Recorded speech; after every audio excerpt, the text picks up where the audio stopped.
Hi, good day. I want to read to you out of Deuteronomy 1 verse 31.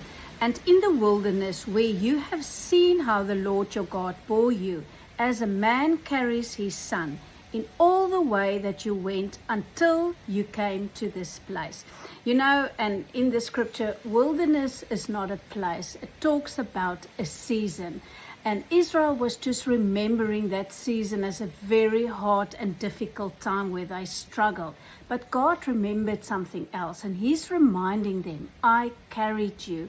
And it's so important, you know, there's a huge difference between I will guide you through. He said, I carried you. And often we say, you know, I know the Lord will guide my steps. And all of that is true. But if we live truly in oneness with Him, we in Him, He carries us. And we need to remember that.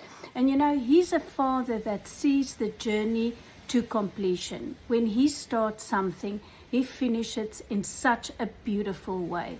And you know, the whole idea of carrying. If a father carries his son, the son feels safe. He's not constantly trying to get out of that grip. He feels safe, and if it's difficult territory where they need to cross or maybe go through a river from rock to rock, that little child will be holding on. He's not fighting and telling his dad, no, I want to do this, when he sees the water and the rocks and the distance between the rocks. And he's not telling his dad, I think you should rather go that way. Why do you want to jump to that rock? No, they trust their father. And even though sometimes in the natural, it doesn't look good or maybe not like the best idea, they know their father will keep them safe. And we need to do the same in oneness with Him. We need to trust Him and hold on to Him that He can carry us through. Because He's the same God yesterday, today, and tomorrow. And if He carried the Israelites through the desert, through that wilderness season, He's doing the same with us. But you know, often we think He only carries us when we're in the desert, when we're in the wilderness season. But as I was saying, we're one with Him. He is constantly carrying us.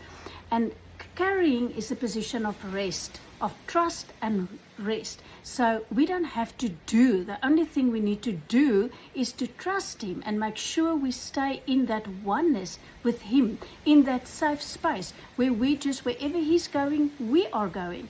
And often when it's a difficult time, we look in the natural and we see things and then we start arguing. Yeah, but I'm not sure about this. And Lord, what about that? But if this is going to happen, that is not a position of rest and trust. We need to reflect on our past, how many times He's carried us through difficult times, and that incredible peace that we can have knowing that in oneness with Him, He is carrying us and we just stay in His flow. We need to reflect on the past. We need to keep our eyes on Him. We need to make sure we stay in intimacy with Him so that He can carry us. And that scripture ends off, it's so beautiful, and He says, until you arrived at this place, He's going to be with you till the end of your days as He has planned for you. I bless you.